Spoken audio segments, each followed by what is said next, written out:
25, 50, now 75, now $100, now 25, and now 50, 150, now 75, but I get 75, $200. Now Talk about a million miles a minute. One of our own here in the Metro, taking her auctioneer talents to a national stage. Morgan Hobson, not only proud of how she placed there, but also showing that women can absolutely dominate when it comes to a career that most people do associate with men.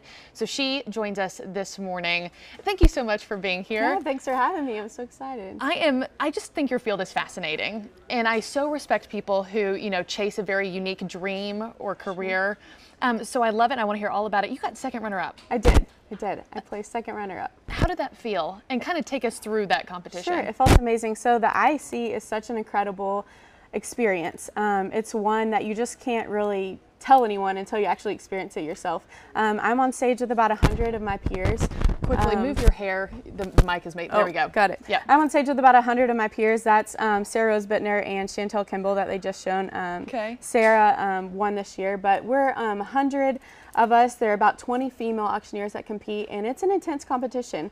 There are 3 levels, so we have the prelims, and if you make it to the finals, then you go through an interview process, and then what you guys just saw, bid calling again at the end. So much fun. How did you ever find out in the first place that you had a knack for this, or that you wanted to do this? I graduated from TCU with a business degree and a music degree, so totally far from what I'm Frogs. doing now. And so a good family friend of ours, Craig Buford, who I've admired since I was a kid, asked me if I would be willing to join their team and do some marketing.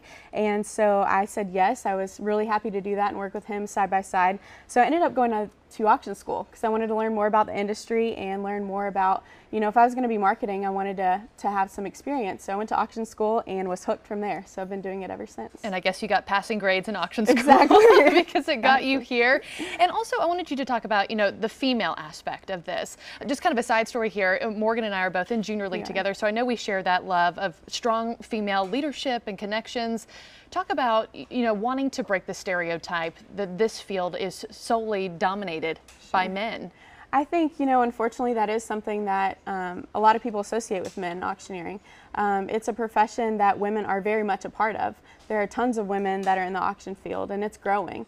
I just want people to know that women are welcome in the auction industry, that we want their opinions, that we want their voice, and we need their voice. Right now, we have about 39 members in the National Auctioneers Association, and about 16% are women. So we still have a long way to go, but we're definitely growing in that. And tell me, or anybody out there listening, maybe a young girl or another woman who thinks this is for me, but I don't know where to start. What would be your biggest piece of advice and kind of the opportunities that are available? Sure. Well, the National Auctioneers Association puts on exceptional educational events throughout the year. There are tons of opportunities there. I'd say first maybe go to auction school and see if it's something that you really like. I went to Texas Auction Academy. It's in Dallas, and there are just tons of great auction schools throughout the country. So no matter where you are, there's opportunities to go to that, and that would be a great first stepping stone for them to see if they have any interest in the industry. How long is auction school?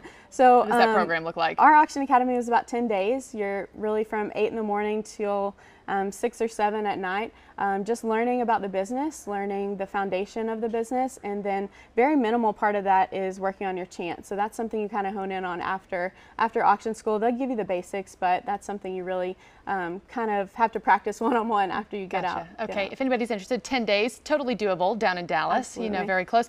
And I thought I'd end this. We have about 30 seconds left. I want you to auction off my KSU05 coffee mug, and I want the bidding to start at $5. Okay, here we go. On the coffee mug. Yeah, but I'm at $5. 5 here, not 10, 10, get them on 10. Yeah, but I'm at 10, 15. That's 20, what to get 20. 20 here, not 25, but I get 25, 30. 25 here, not 30, what to get 30. Sold it to you at $25. Sold it $25. I love it. So talented. Thank you so much Thanks, for coming Margie, on. I appreciate it. And sharing your story. We do appreciate your time. And I'd love to see you do that in action. Definitely. On the real stage. Thank you so much, Morgan. Thanks.